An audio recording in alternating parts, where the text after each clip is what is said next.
आज हम डिस्कस करते हैं unorganised workers social security act 2008. So it is one of the important act for EPFO exam 2025. तो हम इसका पहले बेसिक देखते हैं कि इसका बैकग्राउंड और रैशनल क्या है. तो इंडिया का 90% ऑफ जो वर्कफोर्स है वो अनऑर्गेनाइज सेक्टर में काम करता है. देखो, अगर तुम किसी भी इकोनॉमी में वर्कफोर्स को डिवाइड करोगे, it can either be organise sector और अनऑर्गेनाइज सेक्टर. ऑर्गेनाइज सेक्टर जैसे गवर्नमेंट जॉब्स हो गया या फिर कॉरपोरेट जॉब्स है कुछ फिक्स्ड से, तो वो सारे ऑर्गेनाइज सेक्टर में आते हैं. और अनऑर्गेनाइज सेक्टर वो है जैसे agriculture, construction, domestic work, home based work या फिर सेल्फ एम्प्लॉयड, मतलब जो अकाउंटेड फॉर नहीं है. तो ये सारे अनऑर्गेनाइज सेक्टर के हैं. तो इंडिया का जो पॉपुलेशन है उसकी 90% लोग जो भी एम्प्लॉयड है वो अनऑर्गेनाइज सेक्टर में काम करते हैं. इनका प्रॉब्लम क्या है कि these workers often lack access to formal social security schemes like pension, health insurance, maternity benefit and accident coverage. जैसे अगर कोई कॉर्पोरेट में भी काम करता है तो उसके पास वो कंट्रीब्यूट कर रहा होता है अपने पेंशन फंड में, या फिर गवर्नमेंट वाले तो ऑफकोर्स कर ही रहे होते हैं. ईपीएफ उनका कट रहा होता है, मतलब एम्प्लॉय प्रोविडेंट फंड, ईपीएफ. तो जैसे कोई सब्ज़ी वाला है या फिर कोई एग्रीकल्चरलिस्ट है, तो वो ऐसा उनके पास कोई सोशल सिक्योरिटी स्कीम नहीं होता. तो अगर जब वो रिटायरमेंट के एज में जाते हैं तो उनका सोर्स ऑफ इनकम क्या रहेगा, वो उनके लिए प्रॉब्लमेटिक होता है. इसलिए अनऑर्गेनाइज सेक्टर वर्कर्स के लिए सोशल सिक्योरिटी एक्ट 2008 लाया गया है. To address this gap, parliament enacted the unorganise worker social security act 2008. इसका अपडेट क्या था, 30 दिसंबर 2008 को ये इफेक्टिव हुआ. अब इसका ऑब्जेक्टिव क्या है? इसका ऑब्जेक्टिव है to provide social security and welfare measures to unorganise workers. मतलब वही कि social security and welfare measures की जब रिटायरमेंट के बाद उनके पास वो जब सैलरी या फिर मतलब कुछ भी अर्न नहीं कर पाएंगे या फिर करने लायक नहीं होंगे, तो उस टाइम पे कैसे उनकी प्रोटेक्शन होगी, इसके लिए मतलब कैसे एक इनकम उनको मिलते रहे, सोशल सिक्योरिटी नेट के अंदर वो कवर हो, उसके लिए एक्ट को लाया गया. To establish institutional mechanism at central and state level. मतलब वो बोर्ड स्टैब्लिश करेंगे सेंट्रल और स्टेट लेवल दोनों पे, ताकि इस स्कीम को social security coverage informal sector पे भी लाया जा सके. To recommend, monitor and review welfare schemes for unorganise sector, the same thing. अब हमको डेफिनेशन जानना है सबसे पहले. तो how do we define unorganise sector?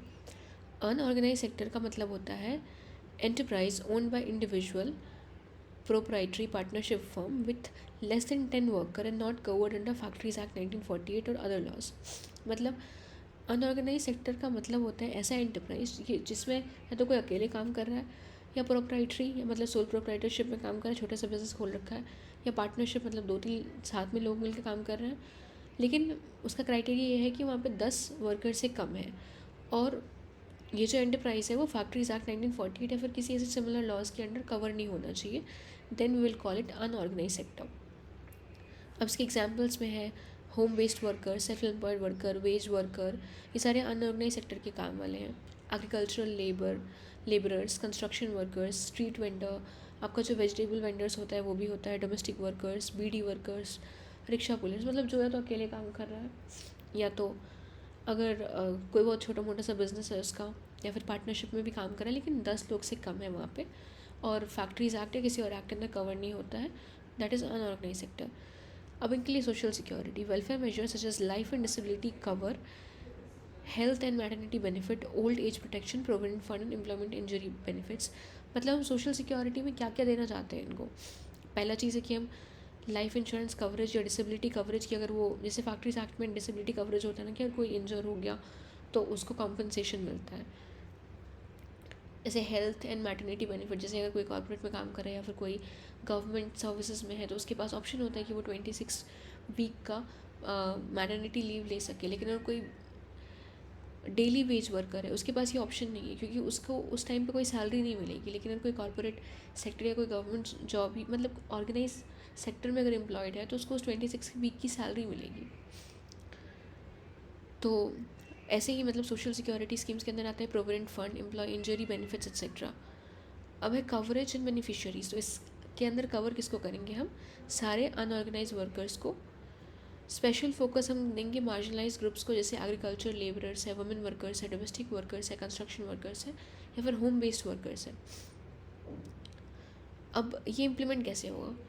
तो इसके लिए दो बोर्ड्स हैं, एक नेशनल लेवल पे, एक स्टेट लेवल पे। नेशनल सोशल सिक्योरिटी बोर्ड है जो कि सेंट्रल गवर्नमेंट सेटअप करता है। इसमें यूनियन मिनिस्ट्री ऑफ लेबर उसका चेयरपर्सन है, सेंट्रल गवर्नमेंट ऑफिशियल्स हैं, एमपीज़ हैं, वर्कर्स रिप्रेजेंटेटिव्स हैं, एम्प्लॉयज़ रिप्रेजेंटेटिव्स हैं, सिविल सोसाइटी मेंबर्स इस बोर्ड में होते हैं। इसका फंक्शन है कि ये सेंट्रल गवर्नमेंट को रिकमेंड करेगा सूटेबल वेलफेयर स्कीम्स, फिर उसको एडवाइस करेगा सेंट्रल गवर्नमेंट को कि कैसे वो सोशल सिक्योरिटी पॉलिसीज़ को फॉर्मुलेट करेगा, फिर उन पॉलिसीज़ को रिव्यू करेगा, मॉनिटर करेगा कि वो अच्छे से काम कर रहा है या नहीं, और इवैल्यूएट करके उसको कुछ भी जो नए मेजर्स लाने हैं उसको वो इम्प्लीमेंट करेगा। ऐसे ही स्टेट लेवल पे स्टेट सोशल सिक्योरिटी बोर्ड है जो कि स्टेट गवर्नमेंट कॉन्स्टिट्यूट करते हैं, मतलब बनाते हैं। इसका भी सिमिलर स्ट्रक्चर एंड फंक्शन होता है, और वो भी स्टेट गवर्नमेंट को सोशल सिक्योरिटी स्कीम्स या फिर वेलफेयर स्कीम्स रिकमेंड करता है। अब वेलफेयर स्कीम्स इस एक्ट के अंदर कौन कौन से हैं? सेंट्रल गवर्नमेंट वाले वेलफेयर स्कीम्स का अगर हम एग्जांपल लें तो पहला है आम आदमी बीमा योजना, जो एक लाइफ एंड डिसेबिलिटी इंश्योरेंस है for rural landless house holds, मतलब जिसके पास लैंड नहीं है ऐसे लोगों के लिए है आम आदमी बीमा योजना। बहुत सिंपल है, याद रखना। अगर हम सेंट्रल की बात करें, आम आदमी बीमा योजना, जिसके पास क्या होगा कि रूरल लैंडलेस हाउस होल्ड्स है और उसके लिए लाइफ एंड डिसेबिलिटी इंश्योरेंस है। फिर है राष्ट्रीय स्वास्थ्य बीमा योजना, ये हेल्थ इंश्योरेंस है जिसमें 30,000 रुपीज़ तक का कवरेज मिलेगा किसी को भी, अगर कोई बीमार पड़ता है उसको अपना चेकअप करवाना है, तो राष्ट्रीय स्वास्थ्य बीमा योजना। फिर Indira Gandhi national old age pension scheme है, ये पेंशन स्कीम उनके लिए है जो पॉवर्टी लाइन के नीचे होते हैं, जो बूढ़े लोग जो 60 साल कंप्लीट कर चुके हैं और वो पॉवर्टी लाइन के नीचे हैं, तो उनके लिए ये स्कीम है।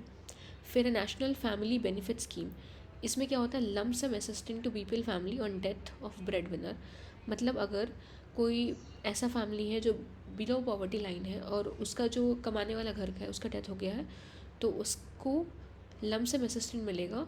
उस स्कीम का नाम है नेशनल फैमिली बेनिफिट स्कीम। फिर है जनानी सुरक्षा योजना, जो है मैटरनिटी बेनिफिट स्कीम वुमेन के लिए है। अब है स्टेट लेवल स्कीम्स पे क्या, स्टेट में लॉन्च एडिशनल वेलफेयर स्कीम जैसे old age pension scheme, housing scheme, accident cover etcetera. तो एक बार हम वापस से करते हैं सेंट्रल गवर्नमेंट स्कीम्स में क्या है। पहला है आम आदमी बीमा योजना, जो कि लाइफ और डिसेबिलिटी इंश्योरेंस है for rural landless house hold. फिर है राष्ट्रीय स्वास्थ्य बीमा योजना, जो हेल्थ इंश्योरेंस कवरेज करता है 30,000 रुपीज़ तक।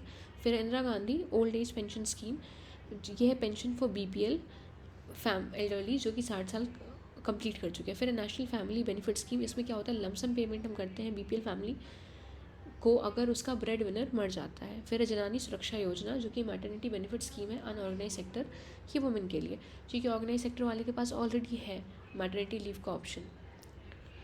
अब फंडिंग कहाँ से होगा, तो ये जो वेलफेयर स्कीम्स होंगे ये या तो सेंट्रल गवर्नमेंट फंड करेगी, जितने सेंट्रल गवर्नमेंट लेवल के हैं, या तो स्टेट गवर्नमेंट फंड करेगी, या फिर दोनों मिल के फंड करेंगे।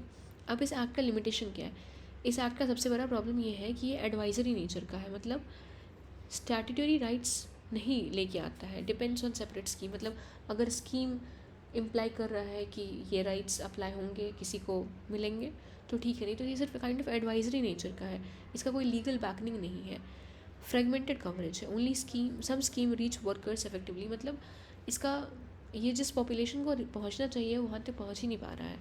अवेयरनेस इशू है कि वर्कर्स को पता भी नहीं है कि वो इंटाइटल्ड है स्कीम के अंदर बेनिफिट्स के लिए। वीक इन्फोर्समेंट है, कोई भी स्ट्रॉन्ग पेनल्टी प्रोविज़न नहीं है, अगर कोई इम्प्लीमेंट नहीं करता है उसके लिए कोई भी पेनल्टी नहीं लगती है किसी को। रिपील एंड रिप्लेसमेंट, अब ये unorganise worker social security act 2008 को रिपील कर दिया गया था।